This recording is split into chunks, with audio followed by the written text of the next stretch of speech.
Hi friends, welcome to our channel.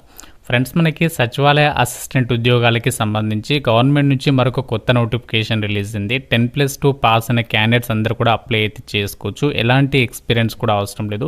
Starting salary మీకు 40,000 వరకు ఉంటుంది. అన్నీ కూడా పర్మనెంట్ ప్రభుత్వ ఉద్యోగాలు. ఈ వీడియోలో మీకు ఈ జాబ్స్కి సంబంధించి ఏజ్ లిమిట్ అండ్ అలాగే సెలక్షన్ ప్రాసెస్ అన్ని డీటెయిల్స్ని క్లియర్ కట్గా చెప్తాను, ఎలా అప్లై చేయాలో కూడా. సో కాబట్టి స్కిప్ చేయకుండా వీడియోని పూర్తిగా అయితే చూడండి. సో ఇది లేటెస్ట్ నోటిఫికేషన్, ఇంతవరకు ఎవరికి కూడా తెలియదు. ఫస్ట్ నేనే యూట్యూబ్లో అప్డేట్ అయితే చేస్తున్నాను. కాబట్టి చూస్తున్న ప్రతి ఒక్కరు కూడా వీడియోని లైక్ చేసే ప్రయత్నం చేయండి. సో చాలామంది మర్చిపోతున్నారు లైక్ చేయడం.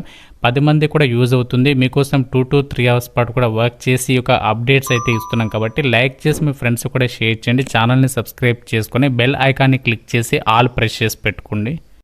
చిన్న అప్డేట్, మన ఛానల్కి సంబంధించి ఆర్కే లాజిక్స్ యాప్ ఇంకా ఎవరైతే డౌన్లోడ్ చేసుకోలేదో సో ప్రతి ఒక్కరు కూడా ఫ్రీగా అయితే డౌన్లోడ్ చేసుకోండి. ఇందులో మీకు ఆన్లైన్ క్లాసెస్ అయితే ప్రొవైడ్ చేస్తున్నాం. ఎవరైతే గవర్నమెంట్ జాబ్స్కి ప్రిపేర్ అవుతున్నారో సో మీకు అన్ని కోర్సెస్ అయితే ఉన్నాయి. ఏ గవర్నమెంట్ జాబ్స్కి సంబంధించి ప్రిపేర్ అవ్వాలనుకున్నా మన యాప్లో అయితే క్లాసెస్ అయితే ప్రొవైడ్ చేస్తున్నాము. కేవలం 999 రూపీస్కి 1 year వ్యాలిడిటీ ఉంటుంది. మీకు 15 years ఆఫ్ ఎక్స్పీరియన్స్ ఉన్నటువంటి ఫ్యాకల్టీస్ అయితే క్లాసెస్ అయితే ఉన్నాయి.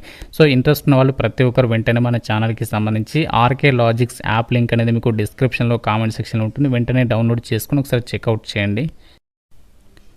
గాయస్, ముందుగా ఇక జాబ్స్కి సంబంధించి ఎవరు అప్లై చేసుకోవచ్చు, హౌ టు అప్లైకి సంబంధించినటువంటి ఇక్కడ డీటెయిల్స్ అయితే చూద్దాం. ఈ రిక్రూట్మెంట్ నోటిఫికేషన్కి మీరు ఇండియన్ సిటిజన్ అయితే సరిపోతుంది, అంటే ఇండియన్ ఉంటే సరిపోతుంది. ఓపెన్ రిక్రూట్మెంట్ అనమాట. Andhra Pradesh, Telangana male and female candidates అందరూ కూడా ఆన్లైన్లో అప్లికేషన్స్ పెట్టుకోవచ్చు. ఆల్రెడీ మనకి అప్లికేషన్ ప్రాసెస్ అనేది స్టార్ట్ అయింది. అప్లై చేయడానికి లాస్ట్ డేట్ వచ్చేసి May 5th వరకు అయితే టైం ఇచ్చారు. సో ఆ డేట్ లోపు అయితే ఈ యొక్క జాబ్స్కి సంబంధించి అప్లికేషన్స్ అయితే పెట్టుకోవాలి. అన్నీ కూడా మనకి పర్మనెంట్ ఉద్యోగాలే. ఇక్కడ ఈ జాబ్స్కి సంబంధించి ఫీ డీటెయిల్స్ కూడా ఇచ్చారు. ఆల్ ఫిమేల్ క్యాండిడేట్స్, అంటే అమ్మాయిలకి ఫీ లేదు. అలాగే SC ST PWD ex service men male candidates అబ్బాయిలకు కూడా ఫీ అనేది లేదనమాట. ఓన్లీ ఇక్కడ ఇచ్చినటువంటి వాళ్ళు కాకుండా మిగతా వాళ్ళు ఎవరైతే ఉన్నారో జనరల్ OBC అబ్బాయిలు ఎవరైతే ఉన్నారో వాళ్ళు మాత్రమే ఈ యొక్క 500 రూపీస్ అప్లికేషన్ ఫీ అనేది ఆన్లైన్లో పే చేయాల్సి ఉంటుంది. EWS మెయిల్ క్యాండిడేట్స్ కూడా ఫీ అనేది పే చేయాల్సి ఉంటుంది అన్నమాట. సో అవన్నీ కూడా మనకి పర్మనెంట్ ఉద్యోగాలు, ఎటువంటి కాంట్రాక్ట్ బేసిస్ ఏం కాదు. మీకు డైరెక్ట్గా పర్మనెంట్ సెంట్రల్ గవర్నమెంట్కి సంబంధించి ఏదైతే పే స్కేల్ అనేది ఉంటుందో ఆ పే స్కేల్ అనేది మీకు ఇక్కడ ప్రొవైడ్ చేయడం జరుగుతుంది. మీకు ఇనీషియల్గా ట్రైనింగ్ కూడా వాళ్ళే ప్రొవైడ్ చేస్తున్నారు. అండ్ అలాగే ఈ జాబ్స్కి సంబంధించి మీరు సెలెక్ట్ అయినట్లయితే మనకి సెంట్రల్ గవర్నమెంట్ ఎంప్లాయీస్కి సంబంధించి వచ్చేటువంటి ఏదైతే అలవెన్సెస్ ఉంటాయో, బెనిఫిట్స్ ఉంటాయో అవన్నీ కూడా మీకు ప్రొవైడ్ చేస్తాము అని చెప్పేసి నోటిఫికేషన్లో ఇచ్చారు. మీరు ఇక్కడ ఫస్ట్ పాయింట్ కూడా క్లియర్గా చూడొచ్చు. సో జనరల్ కండిషన్స్ అండ్ ఇన్ఫర్మేషన్లో మనకి క్లియర్గా ఇచ్చారు. మీరు ఇండియన్ సిటిజన్ ఉంటే సరిపోతుంది, ఎవరైనా సరే అప్లై చేసుకోవచ్చు అని చెప్పేసి ఇక్కడ రిక్రూట్మెంట్ డీటెయిల్స్లోనే మెన్షన్ చేయడం జరిగింది. అయితే మనకి ఒక జాబ్ నోటిఫికేషన్ ద్వారా భర్తీ చేసినటువంటి సచివాలయ అసిస్టెంట్ ఉద్యోగాలకి ఎవరు అప్లికేషన్ చేసుకోవచ్చు, క్వాలిఫికేషన్ ఏమి ఉండాలి అంటే ఇక్కడ నోటిఫికేషన్లోనే ఎసెన్షియల్ క్వాలిఫికేషన్స్ అని చెప్పేసి ఇచ్చారు. చూడండి, 10+2 or 12th or it's equivalent and proficiency in computer typing అని చెప్పేసి ఇచ్చారు. సో మీరు ఏ విభాగంలో 12th పాస్ అయినా అప్లై చేయొచ్చు. ఇక్కడికి నుంచి మీరు 12th పాస్ అయిన సర్టిఫికేట్ అనేది ఉండాలి.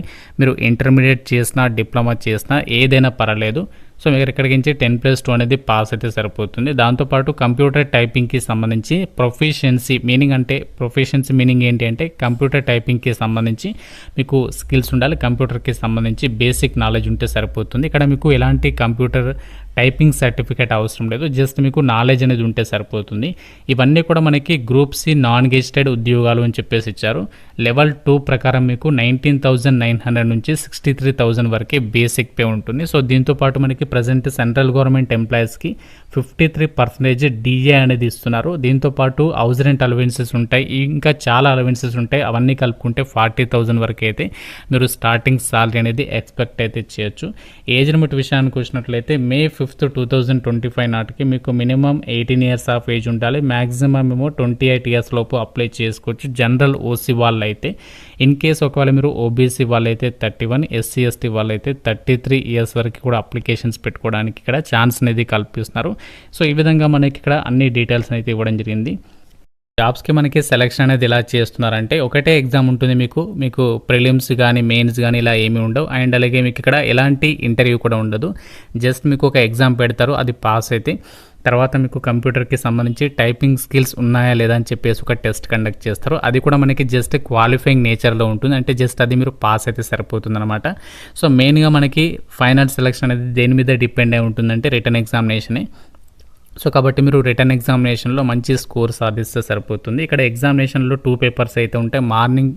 మార్నింగ్ షిఫ్ట్లో పేపర్ 1 ఉంటుంది. మార్నింగ్ షిఫ్ట్ అయిపోయిన తర్వాత ఆఫ్టర్నూన్ సెషన్లో పేపర్ 2 అయితే ఉంటుంది అనమాట. Paper 1, paper 2. సో ఈ విధంగా మనకి ఎగ్జామినేషన్ అనేది ఉంటుంది. 200 క్వశ్చన్స్కి ఎగ్జామినేషన్ కండక్ట్ చేస్తారు. ఇంగ్లీష్ లాంగ్వేజ్లో క్వశ్చన్స్ వస్తాయి.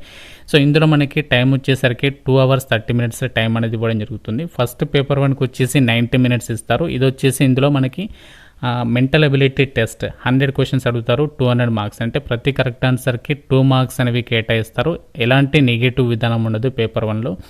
ఇందులో మనకి ఏ టాపిక్స్ అడుగుతారంటే general intelligence, quant, reasoning, problem solving, situational judgements, ఈ టాపిక్స్ మీద ఎగ్జామ్ ఉంటుంది. సో ఇది మనకి క్వాలిఫైయింగ్ నేచర్లోనే ఉంటుంది పేపర్ 1 అనేది. కానీ పేపర్ 2 వచ్చేసి ఏంటి అంటే మీకు ఇది మనకి జాబ్కి సంబంధించి సెలక్షన్ అనేది దీన్నే పరిగణలోకి తీసుకుంటారు. కాబట్టి ఇందులో మీరు మంచి స్కోర్ సాధించడానికి ట్రై చేయండి. పేపర్ 2లో ఏంటి అంటే మనకి జనరల్ అవేర్నెస్ నుంచి 50 క్వశ్చన్స్ 150 మార్క్స్, ఇంగ్లీష్ లాంగ్వేజ్ నుంచి 50 క్వశ్చన్స్ 150 మార్క్స్. అంటే ఇక్కడ మనకి ప్రతి కరెక్ట్ ఆన్సర్కి 3 మార్క్స్ కేటాయిస్తారు. కేర్ఫుల్గా అయితే క్వశ్చన్స్ అనేవి అటెంప్ట్ చేయాలి, ఎందుకంటే నెగటివ్ విధానం ఉంటుంది ఇందులో. మీకు ప్రతి రాంగ్ ఆన్సర్కి 1 మార్క్ అనేది మైనస్ చేస్తారు. కాబట్టి కేర్ఫుల్గా మీరు అటెంప్ట్ చేయాల్సి ఉంటుంది ఎగ్జామినేషన్ అనేది. సో దాని తర్వాత మీకు కంప్యూటర్ టైపింగ్కి సంబంధించి స్కిల్ టెస్ట్ అనేది కండక్ట్ చేసేసి డైరెక్ట్గా డాక్యుమెంట్ వెరిఫికేషన్ చేసి మెడికల్ ఎగ్జామినేషన్ నిర్వహించేసి ఈ యొక్క వేకెన్సీస్కి ఎంపిక చేస్తారు. సో మీకు ఇంటర్వ్యూస్ అయితే ఏమీ ఉండవు. ఇక్కడ మీరు ఏమేమి బెనిఫిట్స్ వస్తాయి ఈ జాబ్స్కి సెలెక్ట్ అయినట్లయితే అన్నీ కూడా ఇక్కడ నోటిఫికేషన్లో క్లియర్గా అయితే మెన్షన్ చేయడం జరిగింది. అయితే ఈ జాబ్ నోటిఫికేషన్ మనకి ఎక్కడి నుంచి వచ్చిందంటే సిఎస్ఐఆర్ కింద పనిచేస్తున్నటువంటి కేంద్ర ప్రభుత్వ సంస్థ నేషనల్ కెమికల్ ల్యాబొరేటరీ అనేటువంటి ఈ సంస్థ నుంచి అయితే రావడం జరిగింది. ఇది మనకి పూణేలో అయితే ఉంది. ఈ సంస్థకి సంబంధించి సిఎస్ఐఆర్ కింద పనిచేసేటువంటి అనుబంధ సంస్థలు ఆల్ ఓవర్ ఇండియా వైడ్గా ఉన్నాయి. సో మన సొంత రాష్ట్రాల్లోనే చాలా సంస్థలు అయితే ఉన్నాయి. కాబట్టి మీరు ఫస్ట్ పోస్టింగ్ ఎక్కడ వచ్చినా కూడా ఆల్ ఓవర్ ఇండియా వైడ్గా మనము ట్రాన్స్ఫర్స్ అయితే పెట్టుకోవచ్చు. సో కాబట్టి డెఫినెట్గా అప్లికేషన్స్ పెట్టుకునే ప్రయత్నం చేయండి. మనకి రీసెంట్లీగా సిఎస్ఐఆర్ కింద పనిచేసినటువంటి అనుబంధ సంస్థల్లో ప్రతి సంస్థ నుంచి మనకి దాదాపుగా 25 to 30 వేకెన్సీస్తో రిక్రూట్మెంట్ అనేది చేస్తున్నారు. ఇలా ప్రతి డిపార్ట్మెంట్ నుంచి నోటిఫికేషన్స్ అనేవి వరుసగా రిలీజ్ అవుతూనే ఉన్నాయి. ఇందులో మనకి జనరల్ డిపార్ట్మెంట్లు 11, స్టోర్ అండ్ పర్చేస్కి సంబంధించి అండ్ అలాగే ఫైనాన్స్ అండ్ అకౌంట్స్కి సంబంధించి ఇలా ప్రతి డిపార్ట్మెంట్లో వేకెన్సీస్ అనేవి కేటాయించారు. సో అన్ని క్యాస్ట్ల వరకు వేకెన్సీస్ ఉన్నాయి కాబట్టి మీరు ఏ కేటగిరీ వాళ్ళైనా అప్లై అయితే చేసుకోవచ్చు. అన్నీ కూడా పర్మనెంట్ సెంట్రల్ గవర్నమెంట్ ఉద్యోగాలే. ఫీల్ అయినటువంటి క్యాండిడేట్స్ మాత్రం ఎట్టి పరిస్థితుల్లో మిస్ చేసుకోకుండా డెఫినెట్గా అయితే అప్లై చేయండి. సో ఇక్కడ మనకి పోస్టుల వివరాలు కూడా క్లియర్గా ఇచ్చారు. జూనియర్ సెక్రటేరియట్ అసిస్టెంట్ అంటే సచివాలయ అసిస్టెంట్ అని చెప్పేసి పిలుస్తాం. సో అన్నీ కూడా పర్మనెంట్ సెంట్రల్ గవర్నమెంట్ జాబ్స్ కాబట్టి సో డెఫినెట్గా అయితే ట్రై చేయండి. ఆన్లైన్ విధానంలోనే May 5th లోపు అయితే అప్లై చేసుకోవాలి. ఇంకా నోటిఫికేషన్ రిలేటెడ్గా ఏదైనా డౌట్ ఉన్నా అప్లికేషన్ ప్రాసెస్కి సంబంధించి కానీ సో కామెంట్ రూపంలో తెలపండి. ప్రతి ఒక్కరూ లైక్ చేసి వీడియోని మీ ఫ్రెండ్స్కి అయితే షేర్ చేయండి. ఛానల్ని సబ్స్క్రైబ్ చేసుకోండి. Thank you so much guys.